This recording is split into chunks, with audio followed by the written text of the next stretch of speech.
Hello, everyone. Welcome.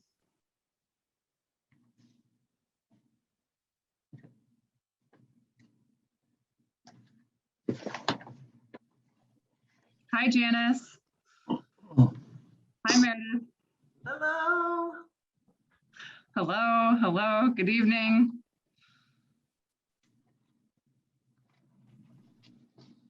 Hi, Frank. Hi, how's it going? Hi, good. Good evening. Good evening, Ellie. All right. I anticipate we'll have folks continuing to join us on Zoom, and we will let them do that. It's 5:32, so we'll get started with the meeting. I'm going to start with introductions of UCI, UCPD staff who are on the call, and I'll walk through the agenda and what we're going to cover in the meeting today. So welcome, everyone. This is the third quarterly pedestrian safety advisory meeting for the University Circle neighborhood. We are having quarterly public meetings on Zoom around pedestrian safety to talk about the work that UCI and UCPD are doing to improve pedestrian safety in the neighborhood. And also to hear from community members about areas of concern, comments on our work. It's important that we stay connected with our community on these issues, and that's really the purpose of these meetings. So I'd like to introduce Chief Rapicki is on the call tonight. Afternoon, everybody. We have Chief Rapicki, and we have Abby Hughes from UCI's Marketing and Communications team, who's on as University Circle Incorporated. And we may have a few other UCI staff joining as well. So welcome. So throughout the meeting today, we are going to cover, in the beginning, our staff is going to walk through the work that UCI has been doing and touch base on our broader pedestrian safety initiative. We'll talk about recent road safety issues that we are aware of. And we'll talk about in a little bit more detail in the Uptown Crosswalk safety issues and initiatives that we're working on along Euclid Avenue and Mayfield, specifically in the Uptown area. And then we will have time at the end of the meeting for at least the last 20 minutes, hopefully a little bit more, for participants in the meeting to share concerns, comments on the initiatives that we're presenting today. I would ask that while in the meeting, we are in Zoom meeting, not in a webinar. So if you come off mute, we'll all be able to hear you. So throughout the presentation component, if you have clarifying questions, please feel free to come off mute and ask for a clarification. You're also welcome to use the chat box in the meeting for clarifying questions and to type in questions that you'd like us to address in the Q&A component at the end of the meeting. And please do, we do want to hear from you, and we're here to engage. So feel free to use that chat box. And again, come off mute for clarifying questions throughout the presentation part. So with that, let's get started. I want to start with a poll question and get a sense of who we have on the call. So on your screen, you should see a box that pops up. How do you identify with University Circle? Please select all that apply. So you can select more than one of these boxes if more than one of these apply to you. Once you've made your selections, hit submit there at the bottom.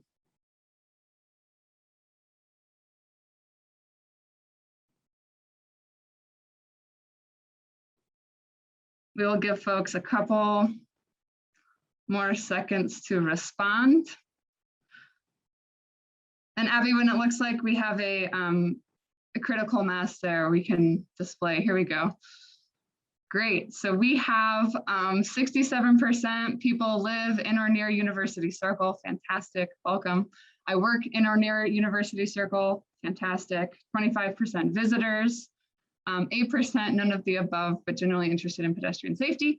So no matter what's bringing you to this meeting, thank you for joining. Thank you for taking time on a beautiful evening to join us to talk about ped safety. So I want to start with a brief overview of UCI as an organization, our role in pedestrian safety. So for those of you who are unfamiliar with UCI as an organization, we are a place-based community nonprofit. We have about 30 office staff who work in this beautiful building off of Magnolia. We also, the University Circle Police Department is also part of University Circle Incorporated. And so organizationally, our functions include transportation planning, community education, public safety, and advocacy for the neighborhood. So when it comes to road safety improvements, UCI as a nonprofit, we're not always in the position to implement the changes that we want to see. But we recognize we are a partner to public agencies and to our community. So the purpose, again, of these meetings is to stay connected with community and make sure that the priorities that we're advancing and that we're pushing for align with the vision that the neighborhood has for our neighborhood in University Circle. And I just realized I didn't introduce myself or my title at the beginning of the meeting, so I'll do that now. For those of you who don't know me, my name is Annie Pease, and I am the Director of Transportation at University Circle Incorporated. All right, so a little bit of background on how we got into pedestrian safety as a real focus area for the organization. The winter of 2019 and 2020, UCI became aware of a number of crashes involving pedestrians in marked crosswalks. And it led us to a deeper dive on road safety issues broadly, and then in particular pedestrian safety. Throughout one winter, 10 people being struck by cars while crossing the street in marked crosswalks struck us as an area of concern. So we wanted to understand that in the context of broader road safety issues. And so we've taken a dive on the last 5 years of crash data and really looked for trends as it affects road safety and pedestrian safety in University Circle. This map here on the right, so one of the things that we've really focused on is winter as a problem area. Our data showed us that in a year period over the last 5 years, on average, there are 20 pedestrians struck by cars in University Circle throughout the course of a year. And in that 4-month window we were looking at, there were 10. And so it was, that number was higher, than if all the crashes were distributed evenly. But winter in general is a rougher time for pedestrian safety. It gets dark a lot earlier. There are icy and wet conditions on the street. So winter in particular is a really important time to be thinking about pedestrian safety and intervene in the way that UCI as an organization can to make things safer. So we are tracking really carefully the pedestrian crashes that happen winter to winter. So at this point, since we've been tracking data this closely, we're 2 winters in. In this map on the right, the blue circles on that map show the crashes, the locations of crashes involving pedestrians in University Circle from the first winter. And then the purple circles on this map are the locations of crashes involving pedestrians in the second winter that we were collecting data. So what we noticed between the first year that we've really channeled dedicated energy around pedestrian safety to now is that there were about the same number of crashes involving pedestrians the first and second winter. Unfortunately, the first year there was a fatality involving a pedestrian. And in the second winter, we did not have any fatalities involving pedestrians. A practice that we've implemented is when we are made aware of a crash involving a pedestrian, we send a team of our staff out to investigate the site. And so all of these purple crashes occurred between last November and February of 2021. And so we have visited all of these sites to understand if there are changes that we could make or advocate for that could immediately improve pedestrian safety there. Our team includes University Circle police as well as UCI staff to do these investigations. And at these locations, we did notice there were a number of streetlight issues, streetlight outages in the area. So all of those have been reported to Cleveland Public Power. And there were a few locations that we wanted to know whether that crash was kind of a one-off case, or if there are other instances where people are feeling unsafe or having close call incidences. So we did put up some signage in these areas to encourage people to report any close call roadway incidences to our team. I'll jump back to the close call reporting here in just a minute.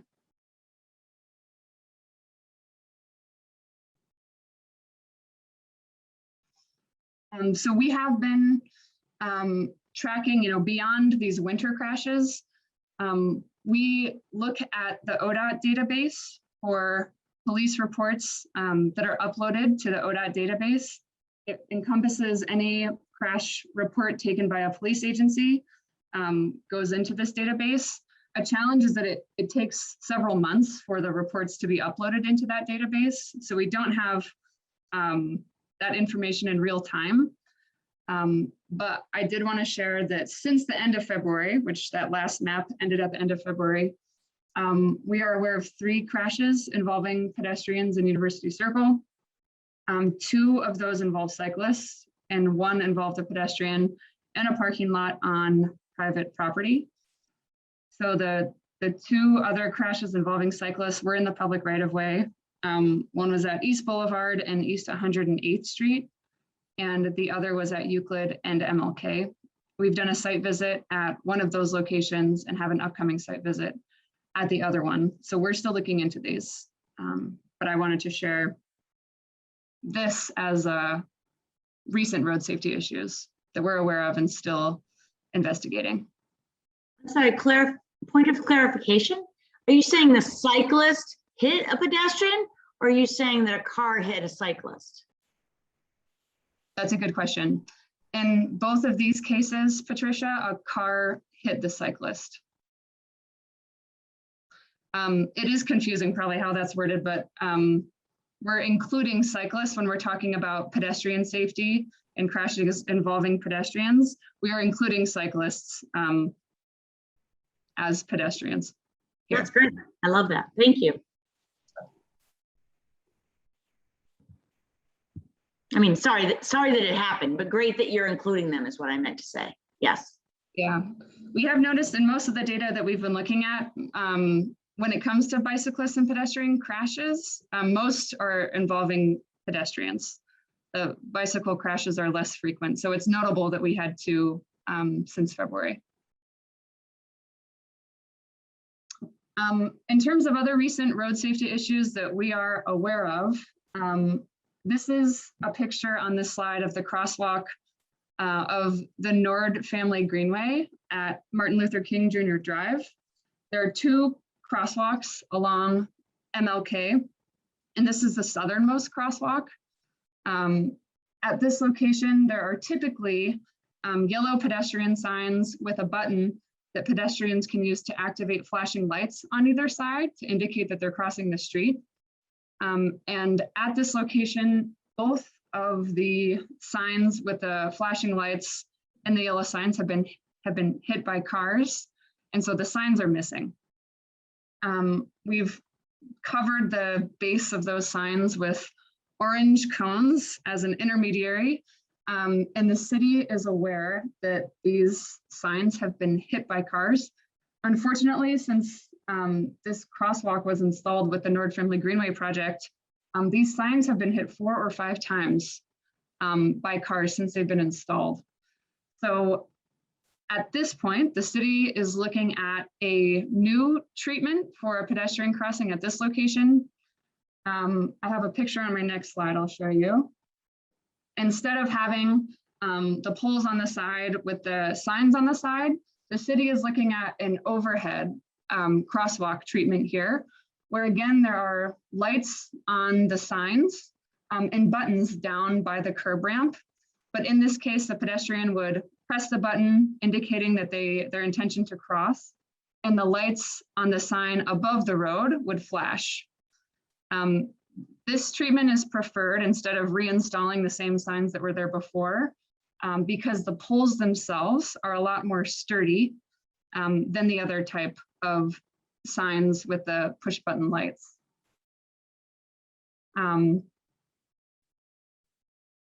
Yeah, so it's a new treatment at that location, but responsive to the issue that we're having over there with the poles being taken out. This is a Google Street image. So this is in University Circle. This is an example of this crosswalk treatment off of Clifton Boulevard on the west side. I see some comments coming in through the chat, and we will make sure to get to these questions in the Q&A section. Hey, Annie?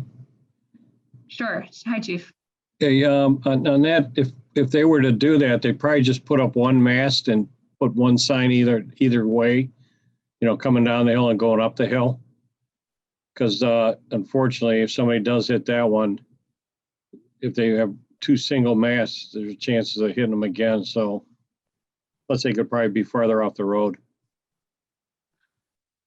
Yep, that's a good point. An important difference too between Clifton and the location on MLK is that MLK is a lot narrower than the Clifton location. So potentially one mast arm across the road could signal, have the pedestrian sign mounted both ways for oncoming traffic.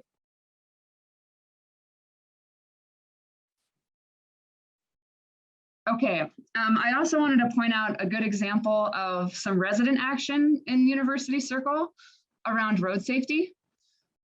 Earlier this summer, residents at Judson Manor became aware that East 107th Street, marked with a red square on this map, was coming up for resurfacing. They took action. They reached out to their council person and set up a meeting to talk about road safety concerns they have around their building. Judson Manor is located at the corner of Park Lane and East 107th Street. There were a number of concerns around cars between 105 and Chester using Park Lane and East 107th Street as cut-through streets. There's a beautiful park right on the other side of 107, and especially during the pandemic, residents on the west side of 107th wanted to use that park and spend time outside and get over to the Nord Family Greenway. And the traffic, the speed of the traffic and the visibility of the crosswalk were barriers to them doing that. So they took action. They met with their city council person and they had a site visit. This image on the right is a site visit with a number of staff from Cleveland City Hall, and the City of Cleveland's traffic commissioner is wearing he showed up on a bicycle. He's wearing the orange helmet and that hat. But we met and we talked through some of those concerns. And during the resurfacing project, the city was able to incorporate a number of positive changes between Park Lane and 107. I'll point out this good example at the corner of, this is East 105th Street on the left of this image, and Park Lane is not visible, but it's the corner of 105 and Park Lane. And residents pointed out that it was really difficult for someone using a walker or a mobility device like a wheelchair to safely make this turn to get to the Nord Family Greenway path. And with the resurfacing at 107, the city was able to add a new walkway to make the connection between the Park Lane sidewalk and the Nord Family Greenway that would help people avoid this dangerous curb ramp.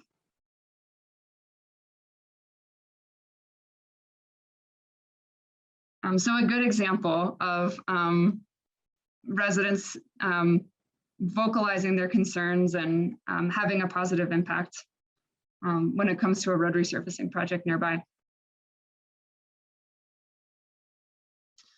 I mentioned close call reporting and that we'd come back to this. So one of the ways that we are engaging with community members is encouraging people who experience close call or near miss incidences on the roadway.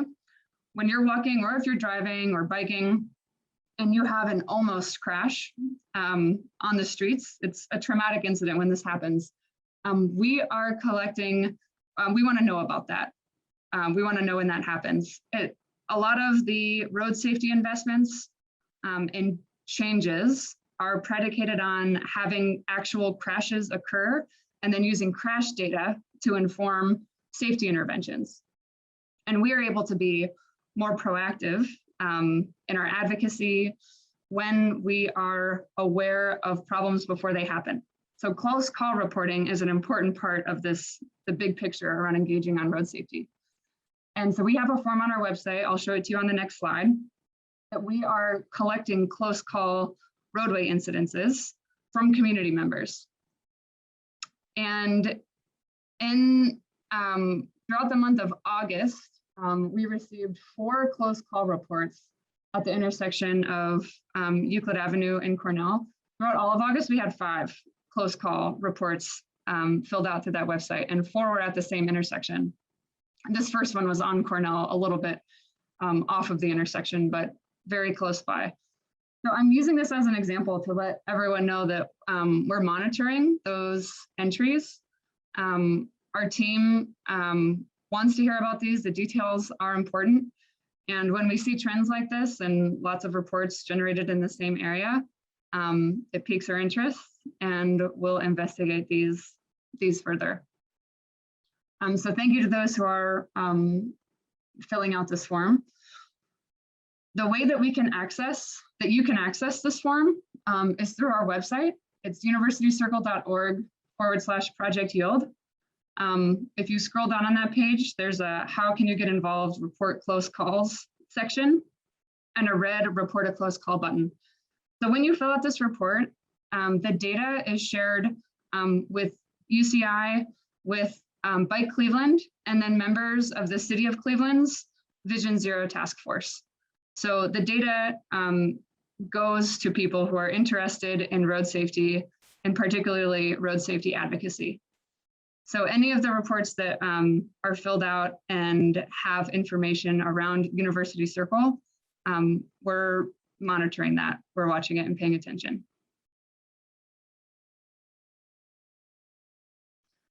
All right, that kind of fills our cap on the recent road safety issues that we are aware of. I'm going to move on to talking about a more specific road safety intervention that we're working on in the Uptown district. So I mentioned at the beginning of the meeting, we've been looking at the 5-year crash history data, collecting information about close calls, and regularly engaging members of the community on issues around their building, road safety included. And the Uptown neighborhood has come to our attention as an area where road safety is a concern. We've had a number of pedestrian involved crashes over the last 5 years. So we are looking at 2 crosswalks in more depth in the area. The image on the left is the crosswalk at Euclid and East 117th Street. This is right in between. On the left side of the street is the Cleveland Hearing and Speech Center. And on the right side of the street is the dormitory for the Cleveland Institute of Art. And this crosswalk goes across Euclid. The other crosswalk is at Mayfield Road and Uptown Alley. So this is near the Museum of Contemporary Art, is on the left side of this. You can't see it in the picture, but it's on the left side. And on the right side, there's a UH parking garage, lot 34, for anyone who might park over there. But both are key connectors into the Uptown district. This is a highly walkable, highly pedestrianized area. It's also an area of a lot of road traffic. There's lots of traffic on Euclid Avenue, lots of traffic on Mayfield. So these are 2 spots where we've had a history of crashes, and we've gotten a lot of complaints about the perception of feeling unsafe when people are crossing the street here. So in June, we sent a team out to measure the yield rate of motorists to pedestrians crossing the street at these two locations. And that is a very specific indicator, but it is telling of how different road users are interacting with each other. We've also collected speed data at these locations. And when it comes to yield rates, this is the crosswalk on the left. These counts were taken in June of 2021, so summer of 2021. At this location, our counts indicated that 95% of cars approaching this crosswalk do not yield to pedestrians waiting to cross the street. And at Mayfield and Uptown Alley, our data showed that 44% of cars do yield and 56% of cars do not yield to pedestrians crossing the street at Mayfield and Uptown Alley over there. So this is an area of concern for us. There are other road safety issues here. We talked about this at our previous quarterly pedestrian safety meeting. So for those of you who were on our May meeting, we talked about these locations then as well. And we took these, the observations we had over there. And one of the issues that we've noticed, and you'll notice in both of these locations, there's 2 lanes of traffic approaching the crosswalk in both directions. And one of the things that we observed as we were measuring these yield rates was when a car does approach the crosswalk. So let's look at the image on the left. When a car in the curb lane approaches the crosswalk and yields to a pedestrian who steps into the street, the car in the center, the more central lane, cannot see the pedestrian who stepped in front of the car that has yielded. The yellow cone in this graphic is the visibility that the driver of that blue car has.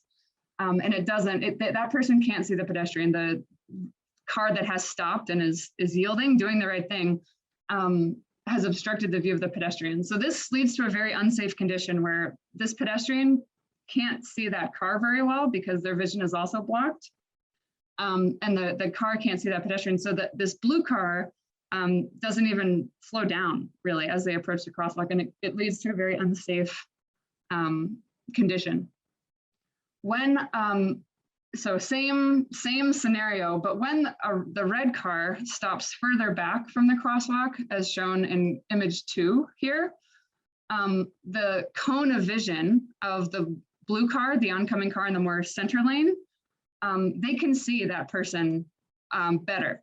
So even if this blue car isn't planning on stopping at this advanced yield line further away from the crosswalk, at least if the red car stops there, that blue car has 30 to 50 feet to stop in this case. Whereas in image 1, it could be too late before that person realizes that they need to slow down and stop.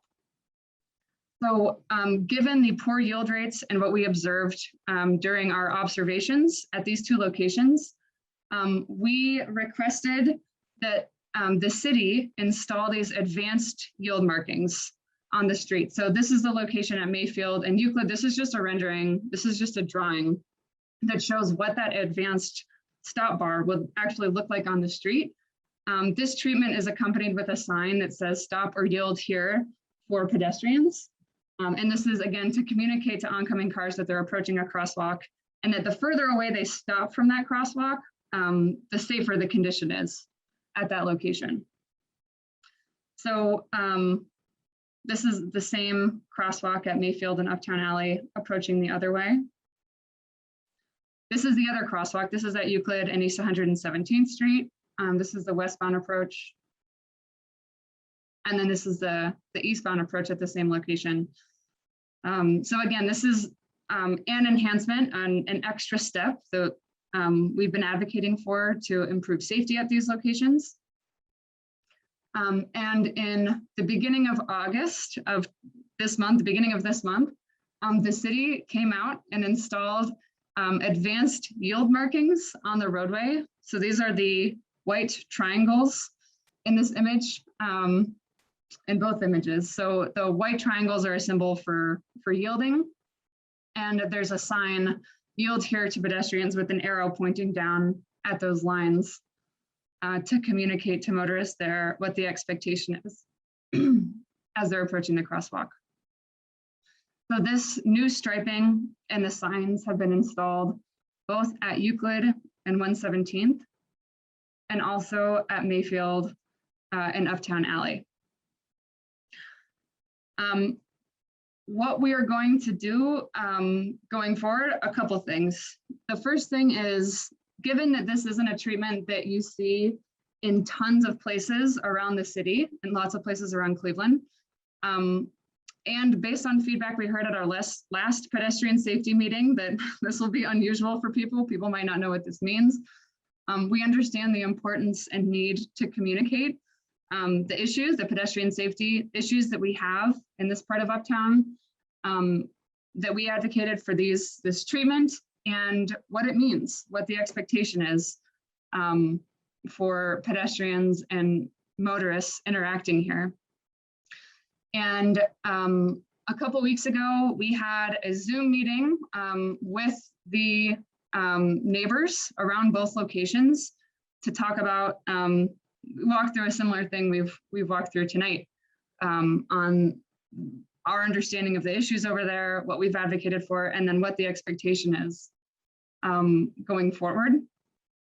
Throughout the month of September, we are going to be communicating more directly with road users in both areas. I'm going to let Chief Rapicki jump in to talk more about that and our plan starting in September. And then I also want to mention that we are going to continue measuring the yield rates at both locations to understand the impact of the new signs, the new stripes, and additional education and awareness that we do in these areas. So Chief Rapicki, would you like to talk about the plans for September? Yes, thanks, Annie. Before we get started on that, is those two photos that Annie showed on the last slide, they both now have pedestrian crosswalk signs in the middle. So there's one on the left in Euclid, but we just installed one on Mayfield also by Mocha. So that the one on Mocha, I think, is really paying dividends. It's slowing people down. There's more visibility there in the middle. And then basically what we're going to do is we're going to review the data that Annie and her staff have collected on Euclid Avenue and Mayfield Road in Uptown. And then we'll decide what time of the day is most important to stop the drivers from failure to yield to pedestrians. And then when we do stop them, we'll be giving them the ticket that's on the screen there. And we'll also give them a written warning that they're in violation of the state law or the city ordinance for failure to yield in a crosswalk. And hopefully with that enforcement, then Annie and her staff will come back and do more surveys to see if it's improved the yielding to pedestrians.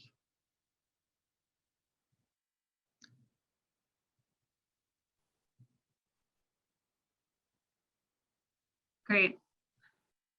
Thank you, Chief. Yes, so with that, we've presented a lot on the interventions and the things that UCI is working on. At this point, I would love to hear from folks in the meeting. I'm going to start by scanning back through the chat box to see what questions have come up through here. And for the remaining time that we have in the meeting today, we will go through questions here, and we're very interested in comments or suggestions you have on what we've presented to you all tonight as well. Hey, Annie, one thing I'd like to mention that's not a relation to this, but it does deal with Uptown and Euclid Avenue is most people that have been in the circle recently, there's a large increase in scooters. And you have to remember that you cannot ride a scooter on the sidewalk in a business district, which basically covers from 118 all the way down to Delbert and probably a little bit farther west. So if you do see anybody doing that, please call our department so we can go over there and stop them and advise them you got to ride in the street in a business district. We don't want pedestrians to get run down by a scooter on the sidewalk. That's all I have on that, Andy. Thank you, Chief. All right, so I see a comment early on about from Jack Roulette about a crash when a car stopped to give way to a pedestrian crossing and the car following it did not stop on MLK below Judson. Yes, that is tricky when someone's following too close behind or traveling too fast or a car stops abruptly. That is an unfortunate situation.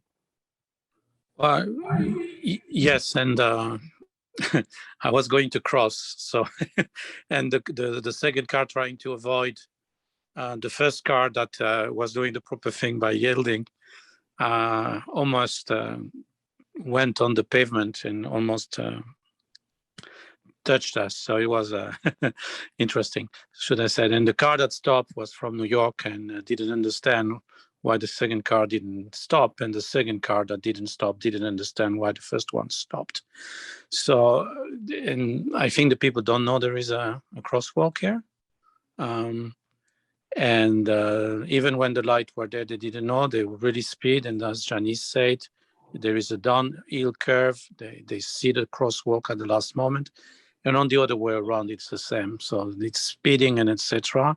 So I think unless you can bring the speed to the limit, which is 35, there is no solution. And it's very heavy traffic in the morning and in the evening.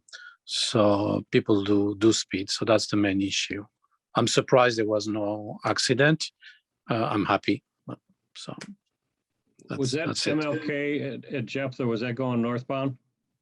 Yeah, the accident, the people were going northbound, and it's just at the crossing MLK below Judson Manor is exactly the slide that you showed where the yellow light have been crashed multiple times. Oh, North Greenway. Yeah, so exactly that place. And we crossed very frequently, and Janice is a neighbor. I think she crossed probably as frequently as we do. And we always have to be super, super cautious. Yeah, and the only time we're not cautious is when you have a policeman in the little uphill and they see him or her, they see the car, and then people behave. So Sometimes.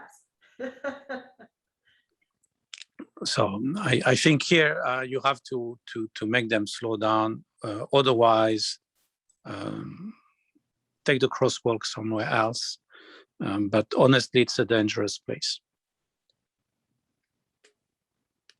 Thank you for sharing. And by the way, I congratulate you on this meeting, on the data you show. It's all excellent. And yes, the improvement on Park Lane, on the corner, the new crosswalk they put is definitively an improvement. I'm glad to hear that. Thank you. Jacques, just to confirm much of what you're saying, we've gotten a lot of concerns about the speed on MLK, and UCPD has been collecting some speed data over there to have some more concrete information about, in addition to the anecdotes and the observations that we hear from neighbors, and we hear a lot from people who live nearby, know that street very well. But we are looking to look into the speed data to really understand what the data is telling us about how people are traveling there. The speed limit is 35, and there's been a number of people who have expressed interest in lowering the speed limit, and that is a challenging prospect given the way that speed limits are set in the state of Ohio. They're regulated at the state level, not at the local level. And it would be difficult to change the speed limit. I don't disagree with the comment. However, I'm not a speedometer, but I don't think they're doing 35. The same applies with 105 at the cross with Park Lane. I think people are driving faster, especially at night. So I think 25 would be a lot better, but respecting 35 would be a great start. Thank you. I see similar comments in the chat about speed bumps and a rough surface. Yes, the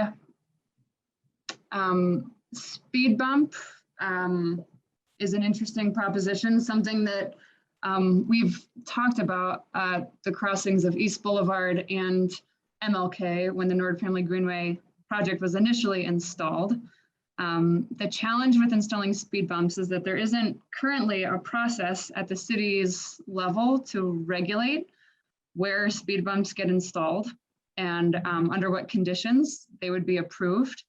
So there's currently an effort underway at the city to create a process to pilot speed bumps in different parts of the city, collect some data, and then inform a process that the city can use to approve speed bump installation citywide. So it's not something that is a possibility immediately, but with that work and that effort, hopefully that will be an option in the future. Thank you. I wanted to ask a question about another part of, it's the part where it goes by the new Maltz for Performing Arts Center, where it comes up, and maybe it's just because of what happens right now with construction, but it says the road narrows as it comes up to Chester. Why does the road need to narrow? So we're on 105 now, over near Maltz. So, and that's, Patricia's right. When you come, if you were coming off of MLK and you turn onto 105 and head towards Chester, the road narrows there. It is about 40 feet wide, a little over 44 feet wide in front of Maltz. And it actually, the whole road could be more narrow, but it's widened at Mount Sinai Drive and at Chester because of the intersections and the turn lanes there. So really it could be narrower, but it gets wider where you need to accommodate more lanes for turning traffic. Patricia, in that area, when the road kind of narrows down like that, cars get closer together, and from a pedestrian safety standpoint and a yielding standpoint, there are some benefits to that, because when cars like have to navigate next to each other in closer proximity, they slow down. So given that that location right in front of Maltz, there's currently one, there will soon to be 2 crosswalks over there that help people connect from the Nord Family Greenway west towards Maltz and also over towards the Huff neighborhood and to the Health Education campus. Kind of cars slowing down there is generally a good thing. Oh yeah, for sure. I just didn't realize that. It just feels funny when you're driving there and the road narrows and you think, there's also a number of bumps there, from construction and whatnot, which is a good thing that slows people down. But yeah, that may not always be the case once they fix the road. Thank you. I see a comment in the chat about Euclid and Cornell, and the question is, could the crosswalk move to the other side of Cornell so pedestrians only cross half the street at a time? That feels safer and seems to make cars navigate more carefully at Euclid and East. I'm not sure I totally understand that question. Janice, could you clarify that question? Yeah, that was me. I'm just thinking when you cross Euclid at East on either side, you go halfway and you hit an island and then you go across to the other side. And that feels like a relatively safe cross. But when you cross at Cornell, you're crossing on the other side where there's no island. And it does feel, when you get about halfway out there, you're feeling like there's cars from 4 different directions, any one of which could catch you if you're not looking. So I was just wondering, if we put it on the other side, would that give you the little island safety halfway across? Yeah, that's a really good question. So Janice is describing a pedestrian refuge island in the middle of Euclid Avenue. So a number, they kind of winnow out after Adelbert. They're more common west of Adelbert and then west of east of 117th. The reason that they go away is that the roadway narrows on that section of Euclid. So kind of east and west of our central business district between Adelbert and 117th, we have a narrower roadway. East and west of there, it's wider. And the business districts, it's more constrained. So we don't have as much space to both maintain the same amount of vehicular traffic and accommodate that nice pedestrian accommodation with the refuge island in the center. That I know that the reason it's not installed at Euclid and Cornell is because of the width and accommodating a lane for the Healthline vehicles and a lane, it's a shared Healthline vehicular lane and another lane for vehicles in both directions. You know what, Annie, my mistake, it's not Cornell, it's UH Drive that I'm thinking of. Because there's already a little island there. I was thinking of the other one. Sorry, I messed that up. Good point. Okay, I will look into that, Janice. Thank you. I see a question about the physical signs encouraging people to submit info to the closed call form. Yes, Callie, thank you for that question. So they are signs that are 8x8 coroplast signs that are mounted on utility poles at intersections. And they say close call at this intersection, let us know. And they have both UCPD's phone number listed there and the URL to the universitycircle.org/project yield site where people can fill out the online form. So people can report either over the phone by calling UCPD, which does have dispatch service 24/7, or they can fill out the form online. And Callie, I'd be happy to share pictures as well.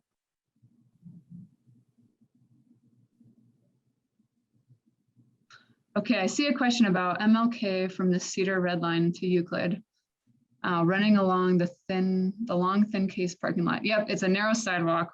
Yep, with no protection from the street, but there's a wide stretch of grass between the sidewalk and the Case parking lot.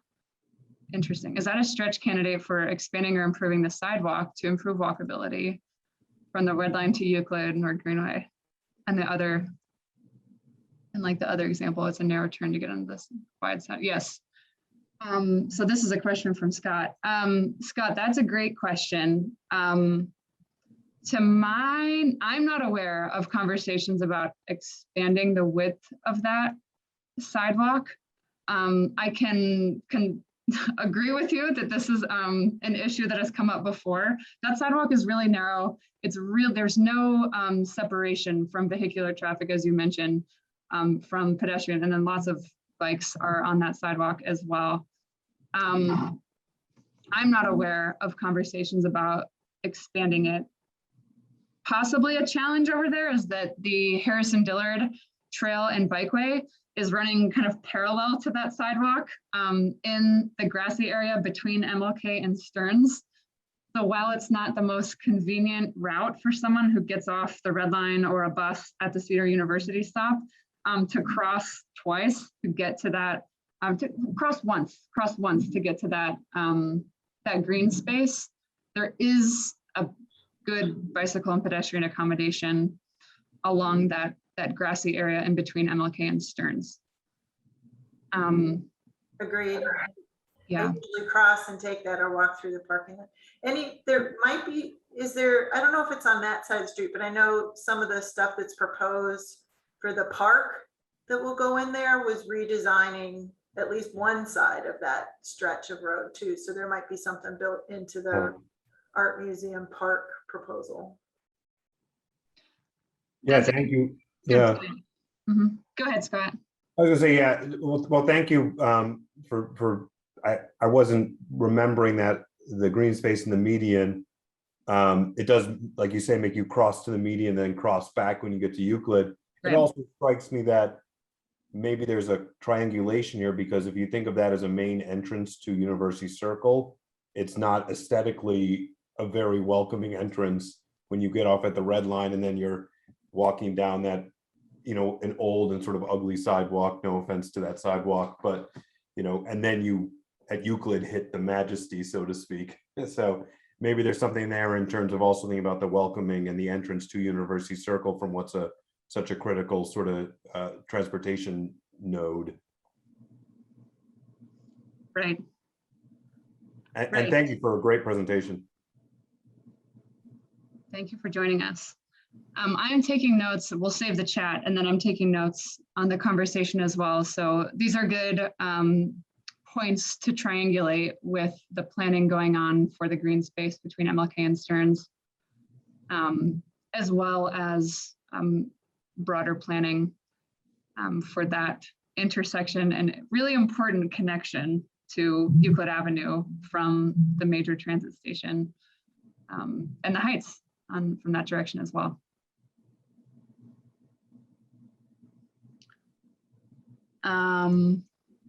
Great. So I've gotten through what I've seen are the majority or most of the questions in the chat. Any other observations on what we've shared or questions that you'd like us to explore? All right. Well, with that, I'll thank you all again for joining the meeting tonight. We have recorded the meeting, so we are going to post that on the universitycircle.org/Project Yield webpage as well. If you have additional questions, please contact us, additional thoughts on any of this. Please contact us, share the close call report form. We are looking into those, and we will have our next quarterly pedestrian safety meeting at the end of November. So stay tuned for more information there. We'll have more to report on our Uptown Crosswalk project. And we want to continue to hear from you. So thank you. Thank you all for joining. It's nice to see familiar faces and meet a few new folks. Have a good night, everyone.